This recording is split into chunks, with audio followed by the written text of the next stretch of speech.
और एक ट्रेंड और भी देखने को आ रहा है कि कमर्शियल डेयरी फार्म बढ़ रहे हैं। एक पशु को कितना कैल्शियम और फास्फोरस की रिक्वायरमेंट होती है। ये जो दिक्कतें हैं जिनको आप मोटा मोटी रूप से मान रहे हैं, वो दिक्कतें किन कारणों से आ रही है? ब्याने से में जो 20-25 दिन अंतिम 20 से 30 दिन का जो समय है, डिकेड, हाँ डिकेड, बिल्कुल जो आप फरमा रहे हैं। जो पशुपालक हैं, अगर उनकी जो नेक्स्ट जनरेशन है वो भी पशुपालन करना चाह रही है।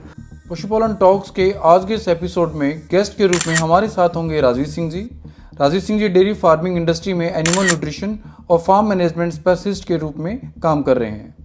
आपकी शेल्स वेट डायग्नोस्टिक और रिसर्च सेंटर के नाम से लेबोरेटरीज है जो कि उदयपुर में स्थित है। इस लेबोरेटरीज के माध्यम से डेयरी फार्म्स में पशुओं से संबंधित विभिन्न बीमारियों का पता लगाकर उनके समाधान के बारे में पशुपालकों को जागरूक किया जाता है, जिससे पशुओं का स्वास्थ्य भी बढ़ता है और उनकी उत्पादन क्षमता में भी बढ़ोतरी होती है। राजीव सिंह जी उनकी टीम यूजीवेट के माध्यम से पशुओं को दिए जाने वाले संतुलित पशु आहार एवं एनिमल न्यूट्रिशन संबंधी ट्रेनिंग प्रोग्राम्स को और सेमिनार्स को समय समय पर आयोजित करते हैं, जिससे डेयरी फार्मिंग से जुड़े हुए लोगों को पशुओं से अधिक दूध उत्पादन करने की दिशा में सहयोग और मोटिवेशन मिलता है। इससे डेयरी फार्म्स की प्रॉफिटेबिलिटी भी बढ़ती है।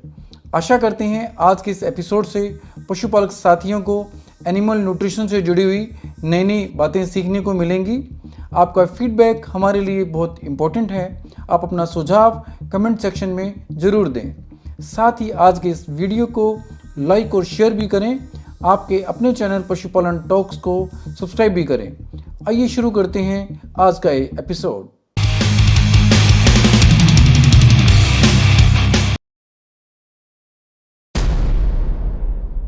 हमारे साथ हैं पशुपालक साथियों राजवीर सिंह जी। आप यूजीवेट और सेल्स वेट के नाम से वेटनरी और डेयरी फार्मिंग इंडस्ट्री में काम कर रहे हैं। आप अपने काम से पशुओं के ब्रीडिंग और पशुओं से हम अधिकतम उत्पादन कैसे ले सकते हैं, उनके ब्रीडिंग पोटेंशियल को कैसे इंक्रीज कर सकते हैं, आप उस पर काम कर रहे हैं। तो राजीव सिंह जी आप बताएं, आप अपने काम से पशुपालकों और डेयरी फार्मिंग से जुड़े हुए लोगों की कैसे मदद कर रहे हैं? वंदे मातरम पशुपालक मित्रों, मेरा नाम राजवीर है, जैसा डॉक्टर साहब ने बताया, और मैं as a animal nutrition and farm management specialist के रूप में काम कर रहा हूं। और इसमें कस्टमाइज सॉल्यूशन हम किसानों को देते हैं, उनकी डेयरी को समझते हुए, पशुओं को समझते हुए, उनके ब्रीडिंग पोटेंशियल को समझते हुए। और हमारा एक छोटा सा वेटनरी पैथोलॉजी लैब है सेल्स वेट डायग्नोस्टिक लिमिटेड के नाम से। तो हमारा सेल्स वेट डायग्नोस्टिक है जो फर्स्ट लेवल ऑफ डायग्नोस्टिक वाला पार्ट है, जिसमें हम काफ़ी वेटनरी कंसल्टेंट्स के साथ में एसोसिएट होकर इस काम को कर रहे हैं।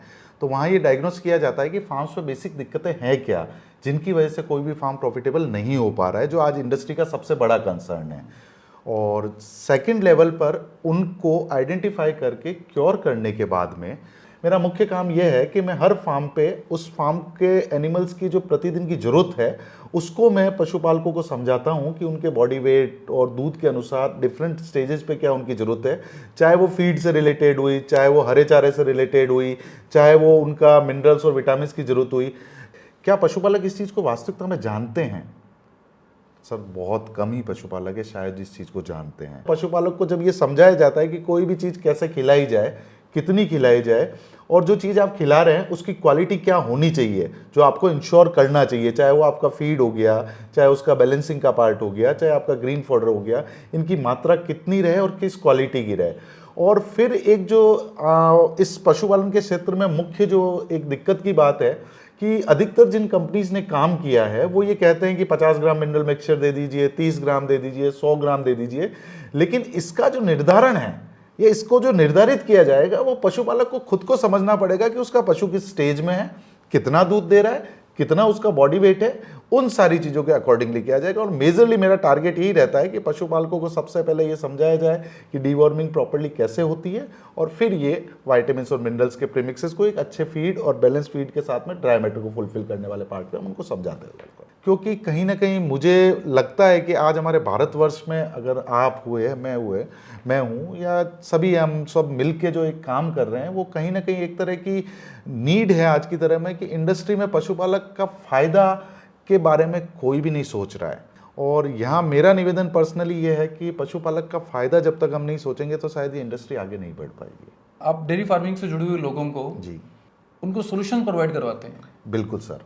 तो ये जो सॉल्यूशंस होते हैं वो किस फॉर्म में होते हैं? जी, और वो किस तरह से काम करते हैं, जी। कहाँ वो दूसरे जो सॉल्यूशन अवेलेबल हैं उनसे क्या डिफर करते हैं। हम जो डेयरी फार्मर्स में के साथ में काम करते हैं तो सबसे पहले डेयरी फार्म की प्रोफाइलिंग की जाती है, जहाँ पे उनके पास कितने पशु हैं, किस स्टेज में हैं, कितनी उनकी फर्टिलिटी का इंडेक्स क्या है, उनमें से डिजीज़ काउंट क्या है, किस तरह के इश्यूज़ वो फेस कर रहे हैं।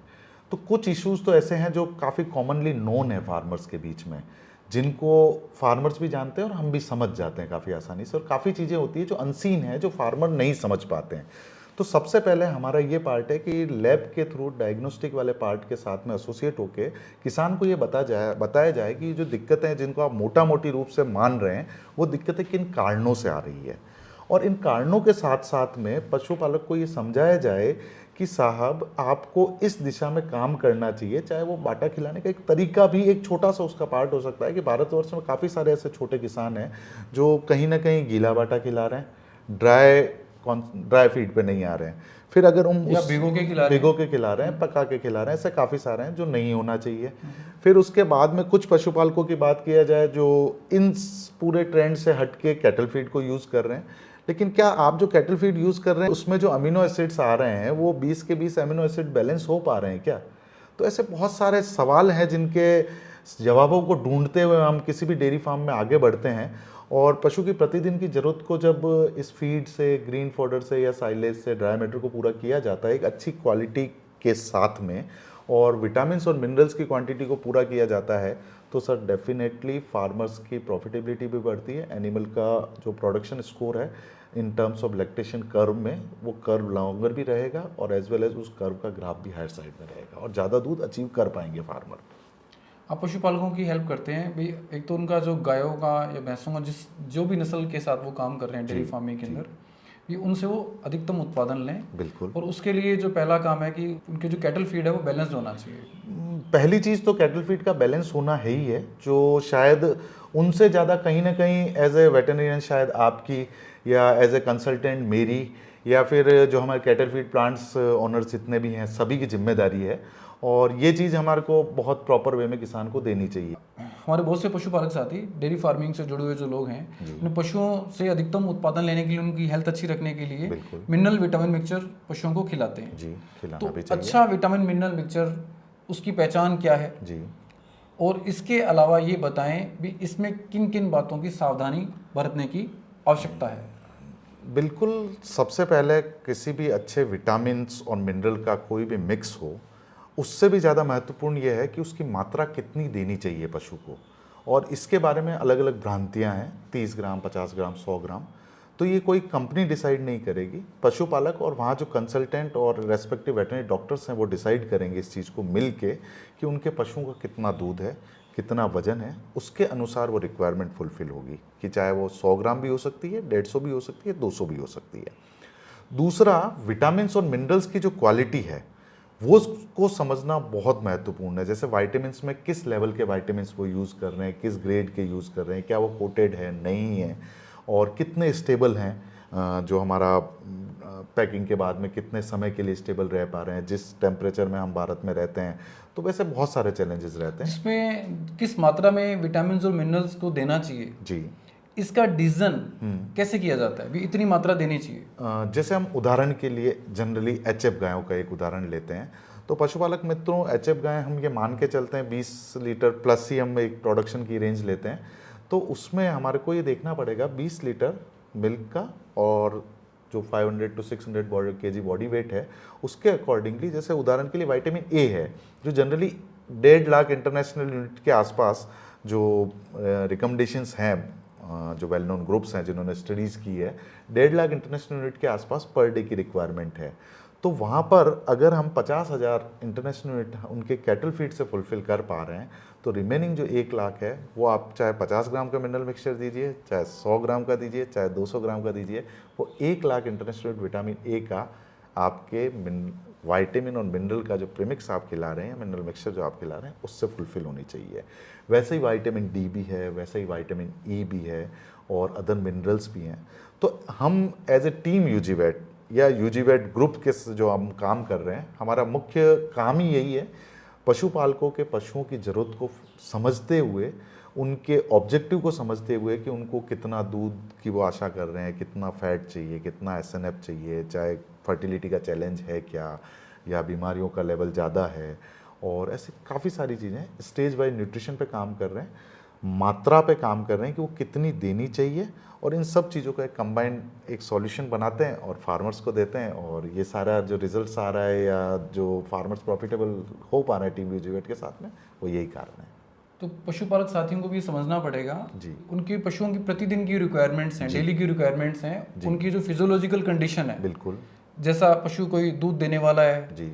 या दूध देने की अर्ली स्टेज में है, जी। अभी अभी ब्यात हुआ है उसका, बिल्कुल। है ना, या फिर प्रेग्नेंट है, बिल्कुल। तो हर कंडीशन में मिनरल विटामिन मिक्सचर की रिक्वायरमेंट अलग अलग हो जाएंगी। बिल्कुल अलग होगी। जैसे आपने जो कहा उसमें एक चीज़ और ऐड करनी पड़ेगी हमें कि पशुपालकों को ये समझना पड़ेगा कि पशुओं को ब्याने से पहले और बाद में किस तरीके से उनको 30, 40, 50, 60 दिन का जो एक कहते हैं कि ट्रांजिशन टाइम पीरियड है और क्लोजअप टाइम पीरियड है, उसको कैसे मैनेज कर रहे हैं, वो भी एक बहुत महत्वपूर्ण है। और जनरली हमने जो कहा कि ट्रेनिंग्स में आप मिलते हैं पशुपालकों से या बड़े पशुपालकों से, तो हमारा मुख्य जो उद्देश्य रहता है वो ये एक तरह का ज्ञान पशुपालकों के साथ शेयर करना कि क्या होना चाहिए और आप क्या कर रहे हैं और कहाँ गैप्स हैं।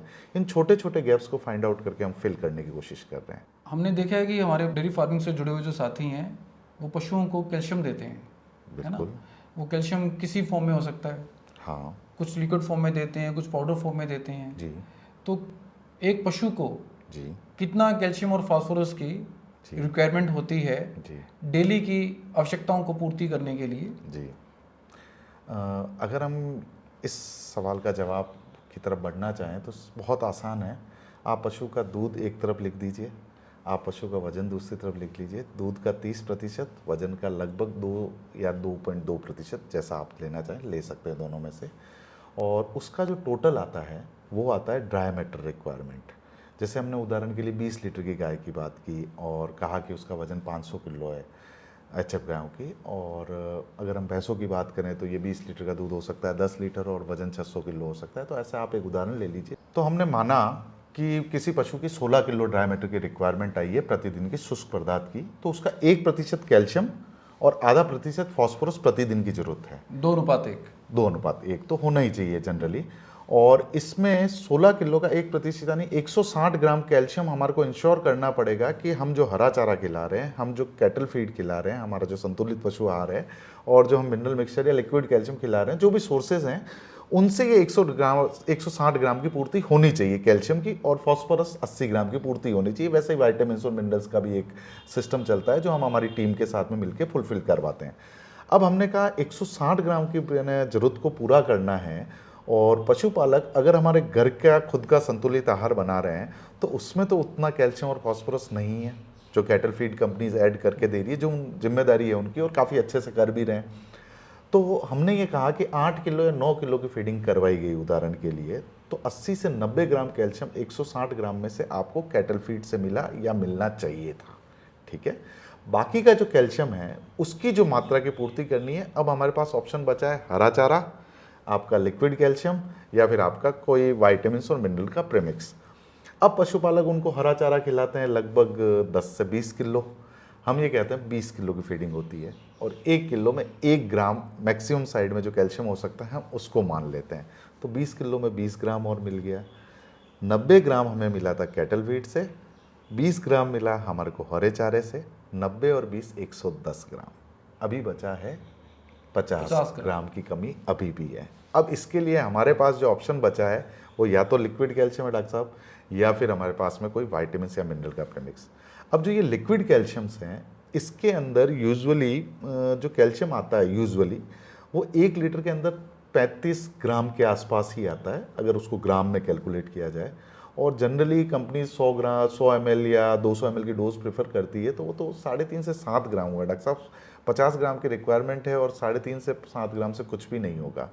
तो कहीं ना कहीं आपको ऐसा एक विटामिन मिनरल्स का प्रीमिक्स बनाना पड़ेगा जहां पर आपके पशुओं को जब आप हर 100 या 200 ग्राम की डोज 100 ग्राम की डोज दे रहे हैं, तो उसमें 23 से 25 ग्राम के आसपास कैल्शियम जाए, और वो प्रोडक्ट आपको 100 नहीं 200 ग्राम देना पड़ेगा, तब जाके वो 50 ग्राम कैल्शियम की कमी पूरी होगी, तब जाके आपके पशु लंबे समय के लिए दूध पे रहेंगे। और पशुपालक मित्रों, आपके लिए कैल्शियम जनरली आप ये मानते हैं कि कैल्शियम दूध की मात्रा को डिसाइड करता है, बिल्कुल करता है, लेकिन हर मांसपेशी का फैलना सिकुड़ना, कॉन्स्ट्रिक्शन डायलेशन, एज ए आप वेटरनरी डॉक्टर बहुत अच्छे से समझते हैं विशाल सर, कि कैल्शियम पे डिपेंड करता है और एनर्जी लेवल फास्फोरस पे डिपेंड करते हैं। तो कहीं ना कहीं पशुपालक को ये समझना पड़ेगा कि ये जो विटामिन्स और मिनरल्स का जो प्रीमिक्स वो खिला रहे हैं उसकी मात्रा कितनी होनी चाहिए और उसकी क्वालिटी क्या होनी चाहिए और उसके सपोर्टिव अदर मिनरल्स कौन कौन से आने चाहिए, ऐसी काफ़ी सारी चीज़ें हैं। और दूसरा, कैल्शियम के बारे में एक भ्रांति है कि ब्याने से पहले भी काफ़ी सारे पशुपालक लिक्विड कैल्शियम या रूटीन में जो मिनरल मिक्सचर्स खिला रहे हैं, और या फिर नमक और ऐसी कुछ चीज़ें हैं जो नहीं खिलानी चाहिए। हाँ, ये बहुत इंपॉर्टेंट पॉइंट है जो राजीव सिंह जी ने शेयर किया। भी ब्याने से में जब 20-25 दिन का समय रह जाए, उस समय आपको कैल्शियम तो बिल्कुल भी नहीं देना है। जो डाइट में है वो अलग बात है, अलग से ऊपर से कैल्शियम नहीं देना है, आपको नमक नहीं देना है, नहीं तो आपको नुकसान हो सकता है। पशु से जितना दूध मिलना चाहिए या ब्याने से संबंधित आप पशुओं को दिक्कतें आ सकती हैं। डॉक्टर साहब, इसको थोड़ा सा अगर पशुपालक समझ पाएँ तो इसको कहेंगे कि पशु को लास्ट के जो क्लोजअप टाइम पीरियड रहता है, अंतिम 20 से 30 दिन का जो समय है, डिकेड, हाँ डिकेड, बिल्कुल जो आप फरमा रहे हैं, तो डिकेड डाइट के लिए हमारे को एनेनिक सॉल्ट्स यूज़ करने पड़ते हैं, और उस टाइम ये रूटीन के जो सॉल्ट्स हैं जो रूटीन में मिल्किंग एनिमल्स को दिए जाते हैं वो नहीं यूज़ किए जाते हैं। तो ये धारणा है जिनको बदलने की कोशिश कर रहे हैं, जिनमें ट्रेनिंग्स वाला जो पार्ट है जहाँ हम पशुपालकों से मिलते हैं, तो यही छोटी छोटी चीज़ों पे काम किया जाता है सर। तो जो पशुपालक साथी हमारे विटामिन मिनरल मिक्स पशुओं को देते हैं, तो उसकी मात्रा का निर्धारण पशु की अवस्था के हिसाब से होगा कि पशु अगर दूध देने वाला है, दूध देने की किस अवस्था में है, कितना दे रहा है, उसकी मात्रा कितनी है, बॉडी वेट कितना है उसका जी, या फिर पशु ब्याने से पहले कितना समय रह गया। बिल्कुल। तो पशुपालक साथी अपने पशु की पहले तो स्थिति को जानें, उसके वजन को समझें, उसके दूध देने की क्षमता को समझें, उसके अकॉर्डिंग वो मिनरल विटामिन मिक्सचर को दें। बिल्कुल। हो सकता है किसी समय अपने पशु की उसकी दूध देने की क्षमता अच्छी है, उसको 200 ग्राम भी विटामिन मिनरल मिक्सचर डेली का देना पड़ जाए। बिल्कुल देना पड़ता है, बिल्कुल देना पड़ता है। और किसी समय हो सकता है कि उसको 50 ग्राम ही खिलाना हो आपको। बिल्कुल। तो एक जैसा विटामिन मिनरल मिक्सचर अगर आप देंगे तो हमें रिजल्ट्स उतने अच्छे नहीं मिलेंगे। पशु की हमें अवस्था को समझना होगा। और डॉक्टर विशाल, ये सिर्फ जो पशुपालकों के लिए आप जो ये बात पूछ रहे हैं, ऐसा नहीं कि सिर्फ ये कैल्शियम और फास्फोरस के साथ में है, even vitamin A, vitamin D, vitamin E, zinc, copper, manganese, cobalt, ये जो पूरा ग्रुप है विटामिन और मिनरल्स का, वो हर एक फैक्टर के साथ में एसोसिएटेड है, even carbohydrate, protein, fibre, everything सभी के साथ। विटामिन मिनरल मिक्सचर या फीडिंग है पूरी की पूरी पशु की अवस्था पर डिपेंड करती है। बिल्कुल। उसके अकॉर्डिंगली देना होता है। बिल्कुल। आज के समय में हम एक चीज़ और देख रहे हैं, जैसे जो कैटल फीड दी जाती है बैलेंस्ड होनी चाहिए जी, है ना। बैलेंस कैटल फीड पर हमने पशुपालन टॉक्स पर एक एपिसोड बना रखा है, पशुपालक साथी चाहें तो उसको भी देख सकते हैं, जिसका लिंक आपको आई बटन में मिल जाएगा जी। एक ट्रेंड, मॉडर्न जो ट्रेंड हम जो महसूस कर रहे हैं, कुछ जगह पे फीड प्रीमिक्सेस को प्रमोट किया जाता है जी। तो फीड प्रीमिक्सेस क्या है और यूजी वेड उसमें कैसे मदद करता है? सर, इसमें दो तरीके से काम किया जा सकता है। या तो अगर आप किसी कंपनी के साथ में अपना खुद का कैटल फीड बना रहे हैं, जो हम बड़े फार्म्स के साथ में काम करते हैं, तो रॉ मटेरियल जो फीड इंग्रेडिएंट के हैं वो काफ़ी सारी चीज़ें, जैसे आपका खल, कपास हो गया, या फिर आपके सोया डीओसी हो गया, और मक्का हो गया, जौ हो गया, या फिर आपका बाजरा हो गया, जो भी आप इंग्रेडिएंट्स यूज़ कर रहे हैं, डीओआरबी और ये, इनके साथ में विटामिन्स, मिनरल और डाइजेस्टिव परफॉर्मेंस टॉक्सिन बाइंडर का एक कंबाइंड सॉल्यूशन बना के हम फीड मिलर्स को अवेलेबल करवाते हैं। उन फार्मर या फार्म ओनर्स जो हैं उनको दे देते हैं, और वो लोग अपनी फीड में एसोसिएट करवा के खुद का कैटल फीड बनवा रहे हैं। कुछ तो इस तरीके के कस्टमाइज सॉल्यूशन चल रहे हैं, और काफ़ी सारे जो फार्मर्स, जो हमारे भारत की मेन इकोनॉमी या रीढ़ की हड्डी जिनको कहा जाए, जो छोटे किसान हैं, हमारे पशुपालक मित्र भाई हैं, वो लोगों के लिए हम छोटी छोटी पैकेजिंग में इस तरह के प्रोडक्ट्स प्रिपेयर करके और उनको अवेलेबल करवा रहे हैं, उनकी कस्टमाइजेशन नीड्स को समझते हुए, ज़रूरतों को समझते हुए, उनके ऑब्जेक्टिव को समझते हुए, उनकी दिक्कतों को समझते हुए कि वो क्यों आज वो पशुपालन का क्षेत्र में धीरे धीरे पशुपालक कम हो रहे हैं, उन काफ़ी सारी चीज़ों को समझते हुए काम कर। अभी हमारा देश दुनिया की चौथी अर्थव्यवस्था बन चुका है, और उम्मीद करते हैं जल्दी तीसरी अर्थव्यवस्था भी बनेगा। तो ऐसी फाइनेंशियल कंडीशन में जब हमारा देश तरक्की कर रहा है, जी उसमें डेयरी फार्मिंग इंडस्ट्री से जुड़े हुए जो लोग हैं या डेयरी फार्मिंग इंडस्ट्री को जी आज के और भविष्य के परिप्रेक्ष्य में जी कैसे देखते हैं आप?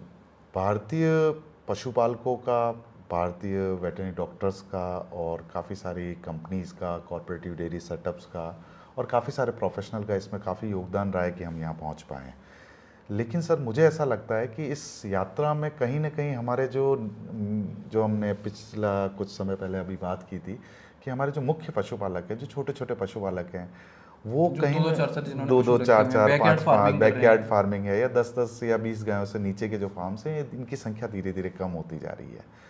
तो मुझे लगता है कि हम जो काम कर रहे हैं सभी मिलके, अगर उन पशुपालकों को एक सही दिशा में, एक सही प्रोडक्ट्स और सही नॉलेज के साथ में और सही डायग्नोस्टिक के साथ में आगे बढ़ाया जाए, तो वो बहुत अच्छे तरीके से हमारी इस इकोनॉमी में जो योगदान देते आए हैं, वो आगे भी दे पाएंगे। और अगर हम उन पशुपालकों के जीवन में कुछ अलग कर पाएँ और कुछ फ़ायदा दे पाएँ, चाहे वो सफलता उनकी मानसिक संतुष्टि की हो, चाहे वो फाइनेंशियल संतुष्टि की हो, तो शायद हमारा जो योगदान है इस इंडस्ट्री में वो कहीं मायने रखेगा।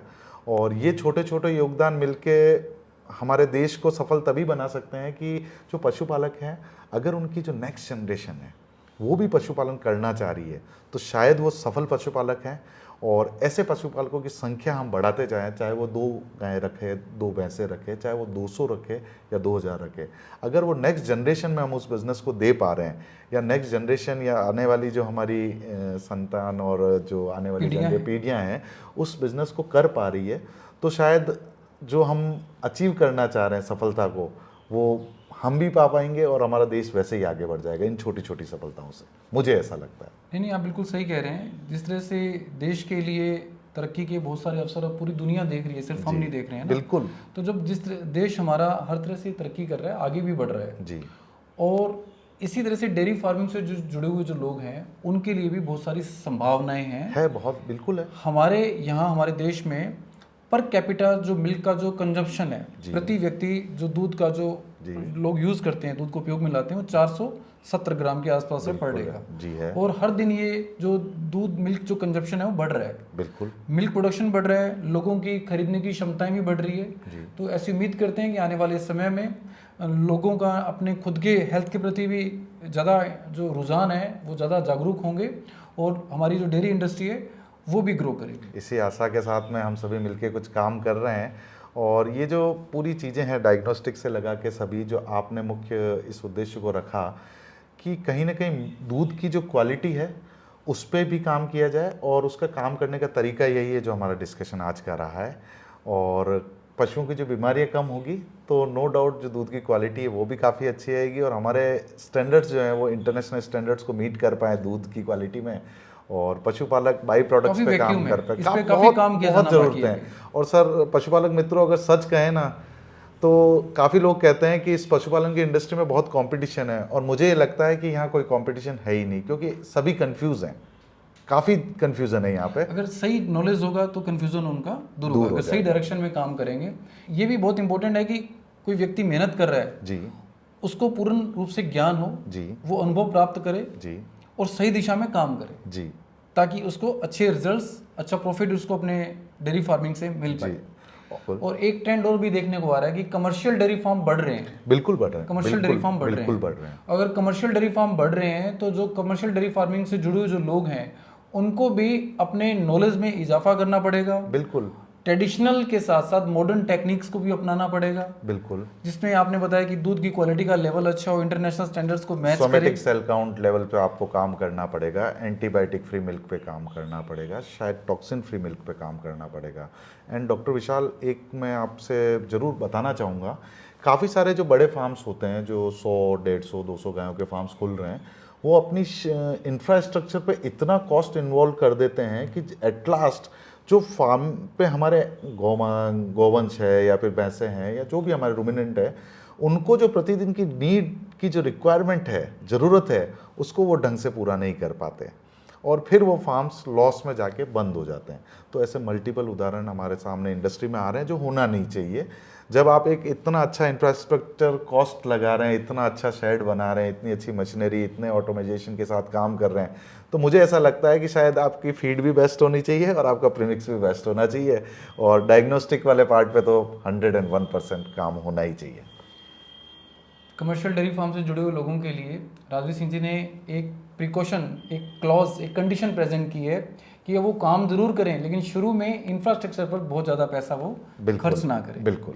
आप कोई 3 सुझाव जो पशुपालन से जुड़े हुए लोगों को या डेयरी फार्मिंग से जुड़े हुए लोगों को देना चाहें, वो क्या होंगे? पशुपालक मित्रों, जैसा अभी तक हमारा डिस्कशन हुआ, मुझे ऐसा लगता है कि सबसे पहली नीड है राइट डायग्नोस्टिक की। दिक्कत क्या है, किन चीज़ों की कमी हो रही है, और फिर उसके बाद में आपको सेकंड, आप जो फीड खिला रहे हैं क्या वो बैलेंस है, और उसमें जो रॉ मटेरियल आ रहा है वो क्वालिटी का है या नहीं, और तीसरा पार्ट आपका विटामिन्स और मिनरल्स के लेवल्स, क्या आप जो जरूरत है उस लेवल पे पहुंचा पा रहे हैं या नहीं पहुंचा पा रहे हैं, पर डे की रिक्वायरमेंट पूरी प्रतिदिन की रिक्वायरमेंट को। तो आप इन 2-3 कॉन्सेप्ट पे काम कीजिए, और आई थिंक कि शायद 99% तो आपको सफलता मिल ही जाएगी। उम्मीद करते हैं पशुपालक साथियों को आज का ये एपिसोड पसंद आएगा, उनको अच्छा लगेगा। उन्होंने ज़रूर कुछ नई बातें आपसे सीखी होंगी, आज के एपिसोड से उनको नई बातें ज़रूर जानने को मिली होंगी। आप में से कोई भी पशुपालक साथी राजवीर सिंह जी से संपर्क करना चाहता है, यूट्यूब चैनल भी है इनका, तो उस चैनल का लिंक और इनका फ़ोन नंबर मैं आपको डिस्क्रिप्शन बॉक्स में मिल जाएगा जी। और उम्मीद करते हैं आने वाले टाइम में भी, एपिसोड्स में भी राजवीर सिंह जी से हम दोबारा कनेक्ट होंगे जी। मिलते हैं जल्द ही नए एपिसोड के साथ। तब तक stay healthy and stay connected. Thank you very much friend.